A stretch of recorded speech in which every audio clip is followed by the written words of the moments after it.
Je suis Cécile et vous écoutez La Pépite, le tarot pour entreprendre ta vie. La Pépite, c'est 2 rendez-vous semaine. Le lundi, on parle d'entreprendre notre idéal de vie perso et pro. Et le mercredi, on discute développement personnel, tarot et autres découvertes.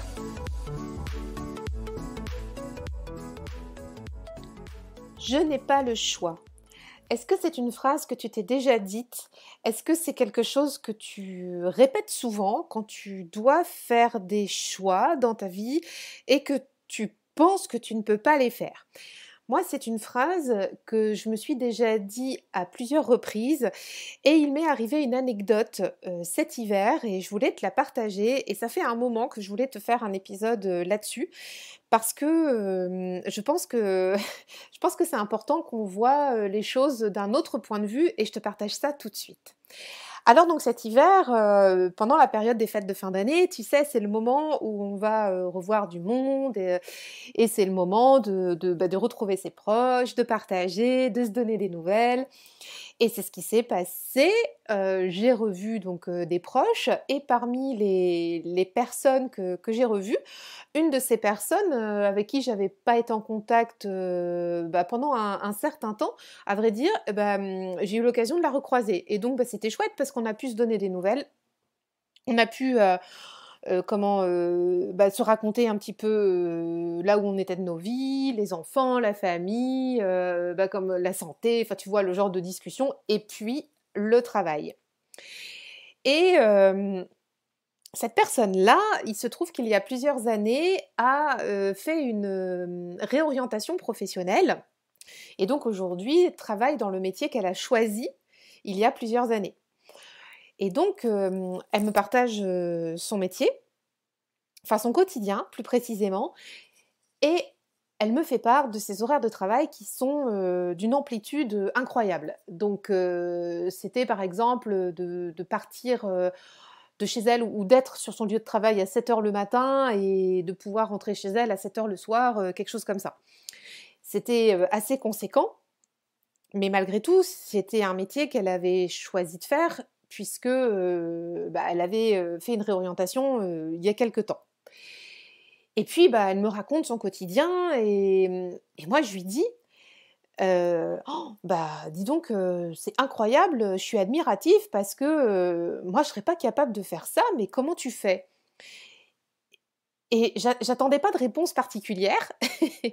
J'étais réellement admirative, hein, de la façon dont elle organisait sa journée. Et moi, je me disais, enfin, je te disais, j'attendais pas de réponse particulière, mais je me disais, si elle doit me rendre une réponse, elle va me dire, je suis contente parce que c'est le métier que j'ai choisi, ça me plaît parce que tatati tatata, je côtoie telle personne, ou mon métier, il apporte ça, etc. Donc, ça me donne du jus au quotidien. Enfin, tu vois, je sais pas, elle aurait pu me répondre ça, mais bon, comme je te dis, j'attendais pas de réponse particulière. Moi, j'étais juste en train de lui partager mon admiration parce que faire ça tous les jours de la semaine, toute l'année, enfin bon voilà, une organisation comme ça, il y a des gens qui en sont capables et moi je ne me sens pas capable. Donc je lui partage ça, je lui dis: «Mais waouh, comment tu fais? Bravo, waouh, OK, c'est quoi ton secret et tout?» Et elle me regarde droit dans les yeux, cette personne, et elle me dit: J'ai pas le choix». Mais sur un ton, heu, c'était très lourd en fait.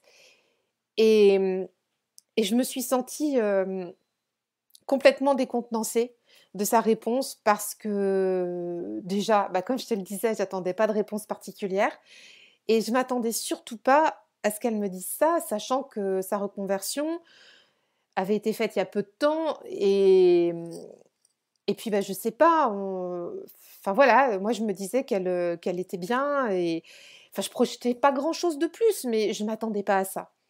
Et elle me l'a dit, enfin vraiment, mais j'ai pas le choix. Mais sur un ton, qu'est-ce que c'était lourd. Et pour te partager ça, en fait, j'ai rien répondu parce que, parce que ce qu'elle me partageait lui appartenait, parce que j'attendais pas de réponse particulière et qu'elle ne sollicitait pas non plus de contre-réponse ou de conseils particuliers. Donc la discussion s'est arrêtée là, sur le thème du travail. Je crois que j'ai juste dit: «Encore bravo, pour ton énergie, voilà, enfin, vraiment, tu es engagé, bravo pour ça. Enfin, je crois, tu vois, que je vais repartager ça pour qu'on passe à autre chose. Et du coup, aujourd'hui, je viens de parler de ça, cette phrase «je n'ai pas le choix» qui m'est arrivée comme un vraiment, comme une révélation là pendant les vacances de Noël et je me suis dit: «Il faut vraiment que je t'en parle». Alors cette phrase «je n'ai pas le choix», de le dire de cette façon-là et comme si c'était quelque chose d'immuable et qu'on ne peut pas changer, moi je pense qu'on peut voir les choses de l'autre côté. Alors bien sûr, disclaimer, on va pas, je vais pas te parler des problèmes de santé parce que, c'est pas du tout le même registre. Bien sûr, on ne choisit pas d'être malade. Je ne vais pas non plus te parler, hem, je sais pas, des enfants qui travaillent dans les mines ou des choses comme ça parce que, beh, là, clairement, ils peuvent pas faire autrement que de vivre cette vie-là, là où ils sont, enfin dans leur vie avec leurs parents. I on est vraiment sur un postulat, de se dire: «J'ai pas le choix» dans un certain domaine qui aujourd'hui, on va traiter du monde du travail, pour des personnes majeures qui peuvent prendre action dans leur vie et qui ont une vie, enfin voilà, où en fait ils peuvent prendre en main leur destin, d'accord? Hem, on a chacun une responsabilité de la vie qu'on mène et c'est pour ça que je te disais, quand on dit: «Bah, j'ai pas le choix», je te parle pas des gens qui sont souffrants ou des enfants qui vivent des enfances terribles, voilà donc toute proportion gardée. Je n'ai pas le choix. L'idée de ce podcast-là, aujourd'hui, c'est d'aller démonter cette croyance limitante parce qu'on a toujours le choix et je vais essayer de t'expliquer comment moi je vois les choses. Alors la première des choses, c'est que j'ai été chercher un petit peu dans le dictionnaire, du Larousse, je crois, la définition du mot «choix». Parce que on a besoin de définir ce mot parce que quand on dit: «Bah, j'ai pas le choix» comme ça, c'est comme si on pouvait rien faire d'autre. Or, quand on définit le choix, c'est action de choisir quelque chose, quelqu'un et de le prendre en préférence aux autres. Donc ça veut dire qu'on a une préférence pour quelque chose et qu'on le choisit. Le résultat de cette action, toujours dans la définition du Larousse, c'est le choix d'un métier, le choix d'un collaborateur, le choix d'un vêtement, etc., etc. Donc quand on dit j'ai pas le choix, eh ben le synonyme en fait, enfin le choix est synonyme de sélection. On va sélectionner quelque chose. Donc quand on dit j'ai pas le choix, ça veut dire que tu peux pas choisir entre A ou B, par exemple. Or, quand on dit j'ai pas le choix de cette façon-là, ça veut dire qu'il n'y a pas de B, il n'y a qu'un plan A. Or, moi ici, ce que j'essaie de te démontrer, c'est que quand il y a un choix, il y a nécessairement un plan B, un plan C, toutes les lettres de l'alphabet. Donc mes astuces pour ça, la première, c'est identifier en quoi et entre quoi et quoi s'opère ce choix. Quand cette personne-là m'a dit: «J'ai pas le choix», bah, j'ai pas le choix. Elle m'a dit ça: «Bah, j'ai pas le choix». L'air de dire: «Bah, je peux pas faire autrement, c'est comme ça et ça changera jamais. Bah, j'ai pas le choix». Bah, première astuce, c'est de se dire: «Tu pas le choix entre quoi et quoi?» Heu, est-ce que, hem, est-ce que tu peux choisir des horaires de travail comme celles que tu as aujourd'hui, heu, dans ta société ou alors, aller trouver d'autres horaires de travail dans une autre société qui te conviennent mieux? Ou est-ce que c'est, ton relationnel avec tes clients qui te convient plus? Est-ce que c'est ton ambiance de travail avec tes collègues qui te convient plus? Est-ce que c'est ce métier qui te convient plus? Est-ce que c'est ce mode de vie qui te convient plus? C'est vraiment identifier entre quoi et quoi s'opère ce choix. Donc, si on se dit qu'on n'a pas le choix de quelque chose, c'est plutôt, bah, aujourd'hui le choix que j'ai choisi ne me convient pas, mais quelle est l'autre option? D'accord? Donc ça, c'est la 1re astuce. Identifier le plan A, le plan B et toutes les autres lettres de l'alphabet. Mais déjà, avoir 2 choix, c'est déjà une base. Ça, c'est la 1re astuce. Donc quand on n'est pas bien, quelque part, honnêtement, je te le dis vraiment du fond du cœur, c'est essaye de trouver un plan B. J'ai vraiment des difficultés quand on est dans des cadres comme ça, de se dire on n'a pas le choix. En tout cas, dans le monde du travail, moi je crois qu'on a toujours le choix. Même si on a une expérience de vie difficile, même si on gagne très peu d'argent, on est en France, On est dans un pays qui nous accompagne, qui nous aide, j'en suis vraiment convaincue. Et on a toujours le choix, même si c'est difficile, on peut avoir un plan B. Il y a toujours un plan B qui t'attend quelque part. Donc, la prochaine fois, si dans un contexte similaire, tu te dis bah, j'ai pas le choix, c'est de te dire ok, mon plan A actuellement c'est ça, mais quel serait mon plan B? Et du coup, déjà, tu vois, tu ouvres le champ des possibles à un choix. La deuxième astuce, c'est de se dire que c'est un compromis. Quand on dit j'ai pas le choix de faire ça, c'est de le temporaliser. Bah, pour l'instant, j'ai choisi cette option-là parce que, bah, par exemple, j'ai besoin de gagner ma vie, tu vois. Elle aurait pu me dire ça, cette personne. Elle me dit, bah, pour l'instant, je fais comme ça. Pour l'instant, je continue à travailler sur ces horaires-là parce que j'ai besoin de gagner ma vie rapidement et bah, voilà, mais par contre, mon plan B, c'est celui-là et j'espère pouvoir le concrétiser bientôt. Se dire que c'est un compromis, c'est important. On va le temporaliser, on va lui mettre une durée dans le temps et c'est aussi de valoriser ce compromis et de se dire qu'est-ce que le compromis nous apporte.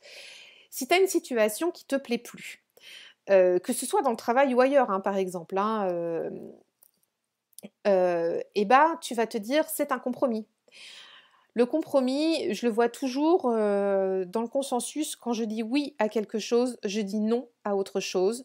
Et quand je dis non à quelque chose, je dis oui à autre chose. Donc si je dis oui, par exemple, là dans ce cas précis que j'ai choisi, si je dis oui à un travail qui ne me convient plus, pour X ou X raisons, euh, qui ne me convient plus, ben, j'ai dit oui à ce travail. Pour l'instant, c'est un compromis. Mais à quoi j'ai dit non? Donc si je dis non à quelque chose, je reviens sur ma première astuce qui était identifier entre quoi et quoi je fais un choix. Donc tu vois, on a déjà le plan B encore qui revient là. Et si je me dis que c'est un compromis, je sais qu'il y aura mieux plus tard. Donc c'est essayer dans ce compromis de définir ce que ça nous apporte, une stabilité financière, ça peut être aussi, je sais pas moi, comment dire, une stabilité affective, même dans le travail, tu vois. Par exemple, tu peux apprécier vraiment très très fort tes collègues, t'as pas envie de partir, t'as pas envie de quitter ton équipe, et bah, pour l'instant, bah, tu restes dans ton boulot actuel parce que tu adores tes collègues de travail. Même si le métier en lui-même te convient pas, bah, tu restes parce que tu es bien avec tes collègues, tu es en sécurité affective sur ton lieu de travail. Et tu vois, cette personne, elle aurait pu me dire ça aussi. Franchement, j'en ai aucune idée parce qu'on n'a pas été, on n'a pas rebondi. Hein, comme je te disais au début, la discussion s'est arrêtée net. Donc, si ça se trouve, c'était ses horaires de boulot, si ça se trouve, c'était son salaire, si ça se trouve, c'était ses collègues. Enfin, franchement, j'en sais rien. Mais ça peut être, le compromis, ça peut être à plusieurs niveaux. Et donc, quand c'est un compromis, bah, il a une durée dans le temps, ce compromis. Parce que si tu as un plan B qui t'attend, bah, l'idée, c'est que le plan B, il ne te dure pas toute la vie.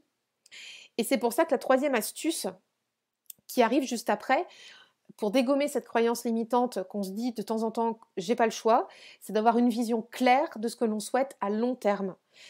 C'est hyper important. Si tu restes au pied du mur, si tu restes le nez contre le mur, tu ne verras pas ton plan B ni tous les autres plans de toutes les autres lettres de l'alphabet.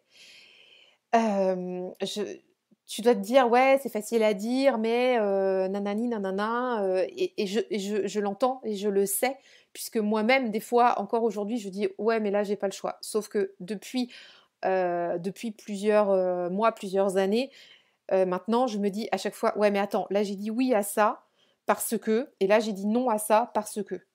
Donc c'est toujours ce que j'ai et je t'assure que ça aide vraiment à élargir le champ des possibles, à prendre de la hauteur et à prendre du recul par rapport à ce mur pour voir où en sont les limites. Et quand tu as une vision claire de ce que tu veux à long terme, c'est quand même plus facile. Par exemple, cette personne aurait pu me dire, bah, pour l'instant, je choisis de rester, et tu vois, en disant je choisis, je suis acteur de mon destin. Je dis pas, bah, je n'ai pas, enfin, je dis pas, j'ai pas le choix, je me victimise pas. Je me dis: «J'ai choisi de rester là parce que ça m'apporte, par exemple, un bon relationnel avec mes collègues. Mais par contre, ma vision à long terme, c'est, bah, je sais pas, par exemple, je sais pas moi, reprendre une formation, admettons, c'est d'aller, je sais pas moi, 3 ans en formation à tel endroit». Ça, c'est une vision claire, long terme, de ce que tu choisis. Et quand tu écris, les grandes lignes de ta vision, c'est encore plus facile. C'est-à-dire, moi, je t'encourage vraiment à travailler avec des vision boards, à écrire aussi tes grandes lignes de prospective que tu as pour ta vie, qu'elle soit professionnelle ou autre. Et puis, quand tu le fais, ça va t'ouvrir, toutes les possibilités que tu vas avoir devant toi, auxquelles tu aurais peut-être pas pensé, et ça va te permettre aussi de savoir quoi mettre en place pour que ça prenne vie et que tu sois en mesure de choisir. Par exemple, la personne dont je te parle depuis le début de cet épisode, elle avait déjà fait une reconversion. Donc ce métier, a priori, si elle l'avait choisi, lui plaisait. Aujourd'hui, peut-être qu'il lui plaît plus. Aujourd'hui, peut-être qu'elle pourrait refaire une autre reconversion. Après tout, la vie, elle n'est pas linéaire et c'est tant mieux. J'espère aujourd'hui, au XXIe siècle, qu'on peut faire plusieurs métiers, qu'on peut choisir plusieurs directions dans sa vie. Et c'est ce que je te souhaite, parce que si on n'est pas bien à un moment, on va pas être toute sa vie dans le pas bien. Moi, je ne peux pas entendre qu'on dise je n'ai pas le choix. C'est pas possible. Donc, si elle voulait, par exemple, faire une reconversion dans un autre domaine aujourd'hui, parce que celui-ci a fait son temps, elle pourrait très bien commencer à écrire sa vision et de se dire, bah, qu'est-ce qui me plaît aujourd'hui, parce que j'ai évolué dans ma vie, qu'est-ce que j'aimerais faire, qu'est-ce qui me plaît? Donc de commencer à mettre en place les premiers blocs comme ça, de fondation de sa vision, et puis commencer à écrire les grandes lignes, et ensuite qu'est-ce qu'on met en place? Si elle veut faire une reconversion, dans ce qui lui plaît, bah, dans ces cas-là, elle va commencer à aller prendre contact avec des organismes de formation, elle va commencer à se tenir informée, je sais pas moi, peut-être si d'un congé de formation, qui peut lui assurer un revenu récurrent, tu vois? Enfin, des choses comme ça. Rien n'est, immuable, rien n'est figé. On peut toujours, toujours, toujours, faire bouger les choses. Et avoir le choix, c'est ça. C'est te prendre en responsabilité pour faire ce choix. Donc, tu le comprends, aujourd'hui, j'espère que, tu ne diras plus: «Je n'ai pas le choix».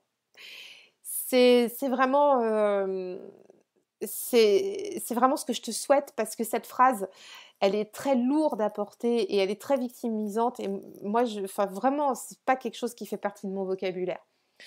Si, si je fais un choix qui me convient pas, bah, je sais dire pourquoi ça me convient pas, mais je sais dire aussi pourquoi temporairement ça me convient, parce que ça va me permettre de faire autre chose.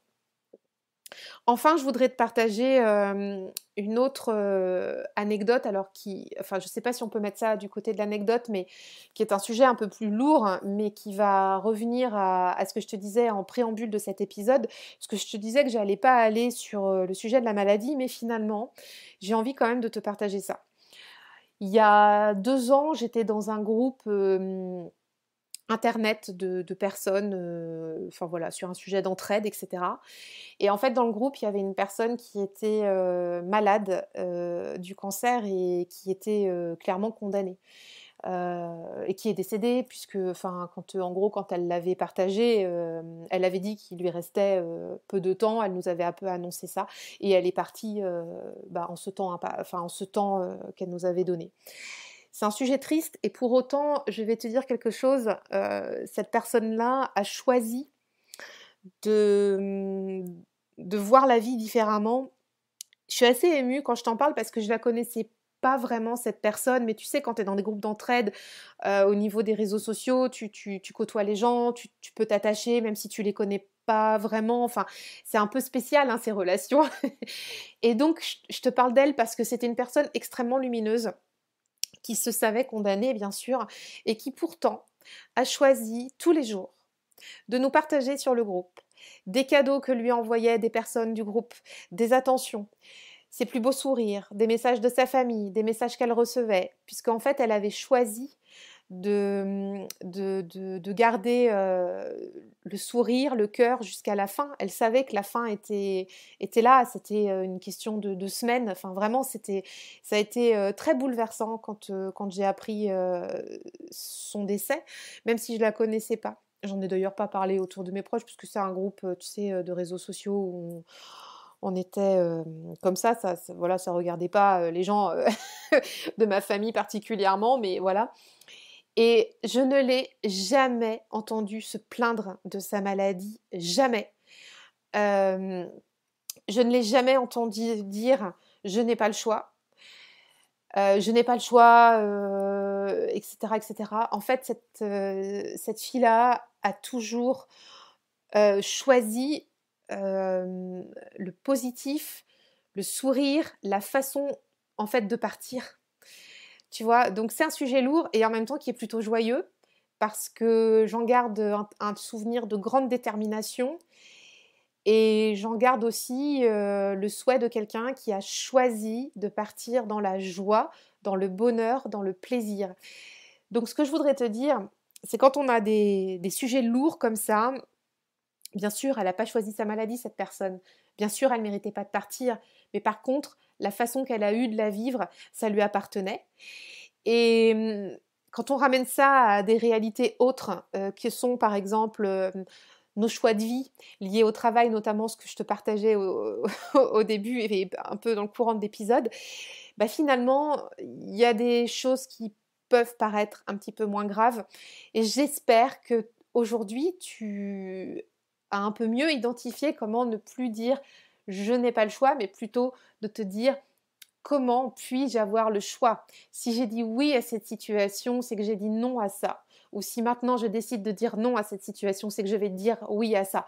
Donc, pour dégommer cette croyance limitante de « je n'ai pas le choix », c'est identifier entre quoi et quoi s'opère ce choix, se dire que c'est un compromis, ça a une durée dans le temps, ça ne va pas durer jusqu'à la fin de tes jours, et dernière chose, d'avoir une vision très claire de ce que tu souhaites à long terme pour pouvoir écrire les grandes lignes de ta vision, les écrire dans un carnet, faire un vision board, et quoi mettre en place pour que cela prenne vie, et être en mesure de choisir.